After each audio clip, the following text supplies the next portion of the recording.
Chapter 38. Most of them slept outside in normal time, so packing all those bodies into the homestead made for a tight fit. The keepers had organized and distributed the gladers throughout the rooms, along with blankets and pillows. Despite the number of people and the chaos of such a change, a disturbing silence hung over the activities, as if no one wanted to draw attention to themselves. When everyone was settled, Thomas found himself upstairs with Newt, Albie, and Mean Ho, and they were finally able to finish their discussion from earlier in the courtyard. Albie and Newt sat on the only bed in the room, while Thomas and Minho sat next to them in chairs.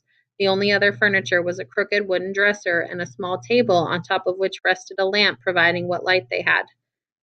The gray darkness seemed to press on the window from outside with promises of bad things to come. Closest I've come so far, Newt was saying, to hanging it all up. Shuck it all and kiss a griever goodnight. Supplies cut, bloody gray skies, walls not closing. But we can't give up, and we all know it. The buggers who sent us here either want us dead or they're giving us a spur. This or that, we got to work our arses off till we're dead or not dead. Thomas nodded but didn't say anything. He agreed completely but had no concrete ideas on what to do. If he could just make it to tomorrow, maybe he and Teresa could come up with something to help. Thomas glanced over at Albie, who was staring at the floor, seemingly lost in his own gloomy thoughts. His face still wore the long, weary look of depression, his eyes sunken and hollow. The changing had been aptly named, considering what it had done to him. Albie, Newt asked, are you going to pitch in? Albie looked up, surprise crossing his face, as if he hadn't known that anyone else was in the room. Huh? Oh, yeah, good that. But you've seen what happens at night. Just because Greenie the freaking Superboy made it doesn't mean the rest of us can. Thomas rolled his eyes ever so slightly at Minho, so tired of Albie's attitude. If Minho felt the same way, he did a good job of hiding it. I'm with Thomas and Newt. We gotta quit boo-hooing and feeling sorry for ourselves. He rubbed his hands together and sat forward in his chair. Tomorrow morning, first thing, you guys can assign teams to study the maps full time while the runners go out. We'll pack our stuff chuck full so we can stay out there a few days. What? Albie asked, his voice finally showing some emotion. What do you mean, days? I mean days. With open doors and no sunset, there's no point in coming back here anyway. Time to stay out there and see if anything opens up when the walls move. If they still move. No way, Albie said. We have the homestead to hide in, and if that ain't working, the map room and the slammer. We can't freaking ask people to go out there and die, Minho. Who'd volunteer for that? Me and Thomas. Everyone looked at Thomas. He simply nodded. Although it scared him to death, exploring the maze, really exploring it, was something he'd wanted to do from the first time he'd learned about it.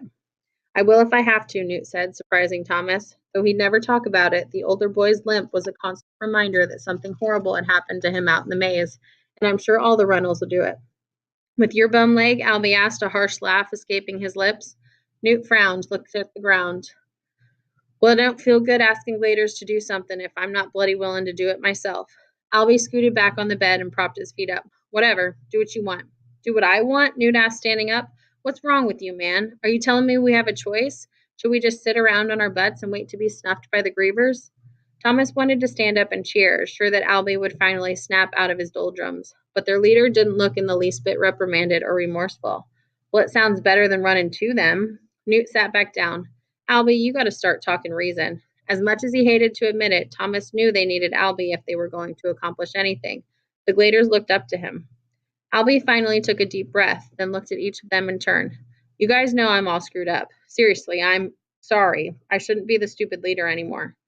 Thomas held his breath. He couldn't believe Albie had just said that. Oh, bloody, Newt started. No, Albie shouted, his face showing humility, surrender. That's not what I meant. Listen to me. I ain't saying we should switch or any of that clunk. I'm just saying I think I need to let you guys make the decisions. I don't trust myself. So, yeah, I'll do whatever. Thomas could see that both Minho and Newt were as surprised as he was. Okay, Newt said slowly, as if he was unsure. We'll make it work, I promise. You'll see. Yeah, Albie muttered. After a long pause, he spoke up, a hint of cold excitement in his voice. Hey, tell you what. Put me in charge of the maps. I'll freaking work every glader to the bone studying those things. Works for me, Minho said. Thomas wanted to agree, but didn't know if it was his place. Albie put his feet back on the floor, sat up straighter. You know, it was really stupid for us to sleep in here tonight. We should have been out in the map room working. Thomas thought that was the smartest thing he'd heard Albie say in a long time. Minho shrugged. Probably right. Well, I'll go, Albie said with a confident nod. Right now. Newt shook his head. Forget that, Albie. Already heard the bloody grievers moaning out there. We can wait till the wake up. Albie leaned forward, elbows on his knees. Hey, you shucks are the ones giving me all the pep talks. Don't start whining when I actually listen. If I'm gonna do this, I gotta do it. Be the old me. I need something to dive into. Relief flooded Thomas. He'd grown sick of all the contention. Albie stood up. Seriously, I need this. He moved toward the door of the room as if he really meant to leave. You can't be serious, Newt said. You can't go out there now. I'm going, and that's that. Albie took his ring of keys from his pocket and rattled them mockingly. Thomas couldn't believe the sudden bravery. See you shucks in the morning. And then he walked out. It was strange to know that the night grew later, that darkness should have swallowed the world around them, but to see only the pale gray light outside. It made Thomas feel off kilter, as if the urge to sleep that grew steadily with every passing minute were somehow unnatural. Time slowed to an agonizing crawl. He felt as if the next day might never come. The other gladers settled themselves, turning in with their pillows and blankets for the impossible task of sleeping. No one said much, the mood somber and grim. All you could hear were quiet shuffles and whispers. Thomas tried hard to force himself to sleep, knowing it would make the time pass faster, but after 2 hours he'd still had no luck. He lay on the floor in one of the upper rooms, on top of a thick blanket, several other gladers crammed in there with him, almost body to body. The bed had gone to Newt. Chuck had ended up in another room, and for some reason, Thomas pictured him huddled in a dark corner, crying, squeezing his blankets to his chest like a teddy bear. The image saddened Thomas so deeply he tried to replace it, but to no avail. Almost every person had a flashlight by their side in case of emergency. Otherwise, Newt had ordered all lights extinguished despite the pale, deathly glow of their new sky. No sense attracting any more attention than necessary. Anything that could be done on such short notice to prepare for a griever attack had been done. Windows boarded up, furniture moved in front of doors, knives handed out as weapons, but none of that made Thomas feel safe.